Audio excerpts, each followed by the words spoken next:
अस्सलाम वालेकुम वरहमतुल्लाहि वबरकातुहू।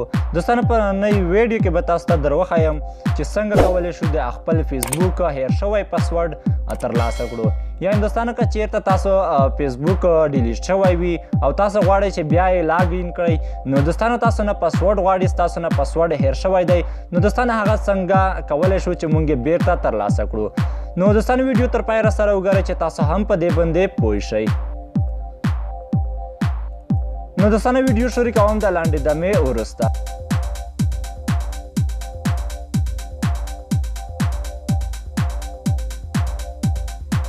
نو دوستانو دې لپاره به تاسو لومړی راشئ فیسبوک ته. په دې فیسبوک باندې به تاسو کلیک وکړئ. ګورئ دوستانو ما نه یو دا پاسورډ هیر شوی دی، زه هر رقم پاسورډ چې ورکوم هغه یې نه اخلي. ګورئ دوستانو دلته ماته ولیکي انکریکټ پاسورډ، نو دوستانو تاسو به دغه اوکې به کړئ. نو دوستانو تاسو ګورئ دلته ښکته کې دغه آپشن دی، په دې آپشن باندې به تاسو کلیک وکړئ فارګټ پاسورډ. په دې فارګټ پاسورډ باندې به تاسو کلیک وکړئ. کله مو دوستانو چې دلته فارګټ پاسورډ باندې کلیک وکړو، نو دوستانو تاسو ته درومي دلته ټرای اگین کنټینیو ان انګلیش. نو دوستانو تاسو به کنټینیو ان انګلیش باندې به کلیک وکړئ. کله مو دوستانو چې دلته کنټینیو ان انګلیش باندې کلیک وکړو، نو دوستانو تاسو ته یو دغه رقم انټرفیس ته درومي. تاسو ته وایي که دغه آی ډي مو په جیمیل باندې جوړه کړې ده او که په موبایل باندې نمبر باندې مو جوړه کړې ده. نو دوستانو که چېرته تاسو په جیمیل باندې جوړه کړې وي، نو دوستانو تاسو به دلته جیمیل ورکړئ، او که په موبایل نمبر باندې مو جوړه کړې وي، نو دوستانو تاسو به دلته نمبر به ورکړئ. نو زه دوستانو دغه ناټ نو کوم. نو دوستانو تاسو به راشئ دلته په دې ځای باندې به تاسو کلیک وکړئ او دا رقم کیبورډ به درته راواړي.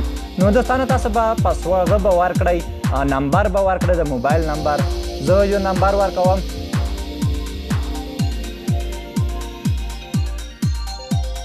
نو دوستانو کله مو چې دغه نمبر ورکړم، دلته به تاسو په سرچ باندې به کلیک وکړئ. کله مو دوستانو چې په سرچ باندې کلیک وکړو، نو دوستانو تاسو ته هغه آیډیانې راړوي کوم چې تاسو په دې نمبر باندې جوړې کړي دي. نو دوستانو دغه دي ما 5 آیډیانې په دې باندې جوړې کړي دي. نو دوستانو زه راځم دلته حسین منتظر په نوم باندې هغه آیډي وه چې موږ نه یې پاسورډ هیر شوی و. نو دوستانو دغه دی دا زه کلیک کوم. کله مو دوستانو چې دغه کلیک کړو، نو دوستانو تاسو ته وایي انټر پاسورډ ټو لاګین. نو دوستانو تاسو نه هغه پاسورډ غواړي چې کله وایي تاسو به ورته لاګین شئ، خو هغه تاسو نه هیر شوی دی. نو دوستانو تاسو به دلته کنټینیو باندې به کلیک وکړئ. کله مو دوستانو چې دلته کنټینیو باندې کلیک وکړو، نو دوستانو تاسو ته اوس دلته ویریفیکیشن کوډ رادرومي. نو دوستانو کله چې تاسو دغه ویریفیکیشن کوډ ورکړئ، نو هغې نه بعد تاسو ته یو بل میسیج هم درکوي. نو دوستانو دغه دی ماته یې ویریفیکیشن کوډ هم راکړو. نو دوستانو دلته ماته لیکلی دي کیپ می لاګین. نو دوستانو کله چې دلته لیکلی دي چې په هر ځای کې وي نو لاګین دی وي، نو زه نه غواړم چې په هر ځای کې د لاګین وي. نو دوستانو کله مو چې دلته په دې باندې کلیک وکړو لاګین می آوټ اف د ادر ډیوایس، نو دوستانو چې په نور ډیوایس کې خلاصوي یا په نور موبایل کې خلاصوي دغه آی ډي، نو هغې ځای څخه به هم دغه بند شي. نو دوستانو تاسو به په دې دوهم اپشن باندې کلیک وکړئ او بیا به دوستانو په کنټینیو باندې به کلیک وکړئ. نو دوستانو په کنټینیو باندې مو چې کله کلیک وکړو، بیا به دلته راشئ انټر ټایپ ا نیو پاسورډ. نو دوستانو تاسو به دلته خپل پاسورډ ورکړئ.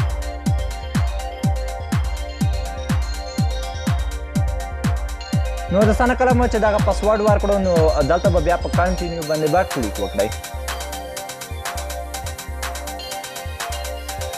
نو دوستانو دلته ګورئ موږ ته لیکل دي ریممبر یور پاسورډ غمزده. نو دوستانو تاسو به دلته دغه پاسورډ به ورکړئ، تاسو به دلته بیا دا اوکې به ووهئ.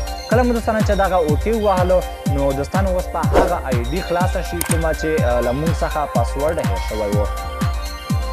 نو دوستانو دغه دی تاسو د مخې دغه آی ډي را خلاصه شوه، هغې ته پاسورډ هم بدل کړو او بله آی ډي هم نه شوه خرابه. نو دوستانو که ویډیو ما لایک کړی نه وي، نو دوستانو زموږ ویډیو لایک کړئ او دوستانو سره یې هم شیر کړئ.